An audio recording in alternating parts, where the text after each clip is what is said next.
Wash ಮಾಡಬೇಕಾದ್ರೆ stock ಆಗ್ತಾ ಇಲ್ಲ. ನೀರು ಸ್ಟಾಪ್ ಆಗ್ತಾ ಇಲ್ವಲ್ಲ? ಹೋಗ್ತಾನೆ ಇದೆ ನೀರು. ಗೋದ್ರೇಜ್ ಕಂಪ್ನಿ ಟಾಪ್ ಲೋಡ್ ಅಲ್ವಾ? ಸರಿ, ಇವಾಗ ಅದನ್ನ ಮನಗಿಸ್ಕೊಳ್ಳಿ, ಮಿಷಿನ್ ಮನಗಿಸ್ಕೊಳ್ಳಿ. ಮಿಷಿನ್ ಮಲಗಸನ್ರಿ? ಮನಗಿಸ್ಕೊಳ್ಳಿ. ಒಂದೇ ನಿಮಿಷ ಸರ್. ನೀರ್ ಹಾಕಿದ್ರೆ ಹಂಗೆ ಕೆಳಗಡೆ ಹೋಗ್ತಾ ಇದೆಯಲ್ಲ? ಹ್ಞೂನ್ರಿ, ಹೆಂಗ ಕೆಳಗಡೆ ಹೋಗ್ತಾ ಇದೆ ಸರ್. ಒಂದ್ ಚೊಂಬಲ್ ನೀರ್ ಹಾಕಿ ತೋರಿಸಿ. ಒಂದ್ ಚಂಬ್ ನೀರ್ ಹಾಕ. ಈಗ ಮಿಷಿನ್ ಆನ್ ಮಾಡಿ ಹಾಕೋಣ, ಬಂದ್ ಮಾಡಿ ಹಾಕೋಣ? ಹಾಗೆ ಬಂದ್ ಮಾಡಿ ಹಾಕಿ. ಸರಿ ಸರ್, ಸರಿ. ಬಂತ್ರಿ. ನೀರ್ ಹೋಗ್ತಾ ಇದೆಯಲ್ಲ? ಸರಿ ಸರಿ ಸರಿ.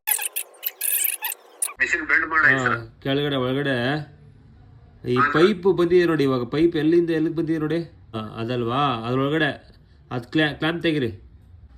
ತೆಗದ್ರಾ? ಆ ರಬ್ಬರ್ ಅಲ್ಲಿ ಏನಾರು ಸಿಗಾಕೊಂಡಿದೆ ನೋಡಿ ಕಡೆ. ಅದು ಎಳಿರಿ.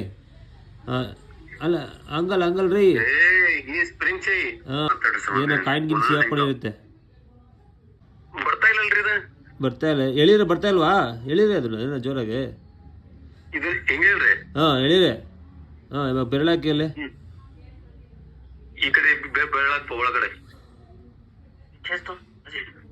ಗಲೀಜ್ ಇದೆಯಾ ಅಲ್ಲಿ? ಒಟ್ಟಿನಲ್ಲಿ ಸಿಗಾಕೊಂಡಿದ್ಯಾ?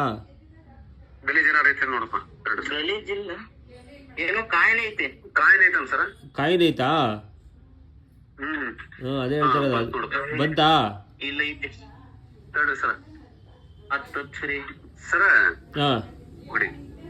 ಈಗ ಇದ್ರ ಒಳಗೈತ್ರಿ ಕಾಯಿನ್. ಅದ್ರೊಳಗೈತೆ. ಬರ್ತಾ ಇಲ್ಲ, ಈಸಿಗೆ ಬರ್ತಾ ಇಲ್ವಾ ಅದು? ಈಚಿಗೆ ಬರ್ತಾ ಇಲ್ರಿ. ಇವಾಗ ಏನ್ ಮಾಡ್ತೀರಾ ಗೊತ್ತಾ?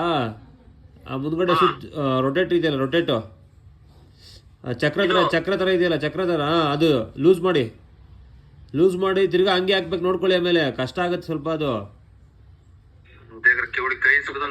ಸ್ವಲ್ಪ ಕಷ್ಟ ಆಗುತ್ತೆ.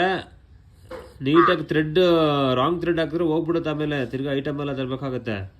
ಆ ಕಾಯಿನ್ ತೆಗಿಬೇಕಷ್ಟೇ, ಓಕೆನಾ?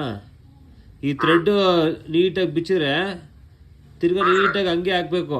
ನೋಡ್ಕೊಳ್ಳಿ, ಆಮೇಲೆ ಕಷ್ಟ ಆಗುತ್ತೆ. ಅದು ತುಂಬ ಡಿಫಿಕಲ್ಟ್ ಆಗಿರುತ್ತೆ ಒಬ್ಬರಿಗೆ. ಐಡಿಯಾ ಮಾಡಿಬಿಟ್ಟು ಅದನ್ನು ಬಿಚ್ಚಿ ಒಳಗಡೆ ಇರೋ ಕಾಯಿನ್ ತೆಗೆದುಬಿಟ್ಟು ತಿರ್ಗಾ ರೀಫಿಟ್ಟಿಂಗ್ ಮಾಡಿ ಅಷ್ಟೇ.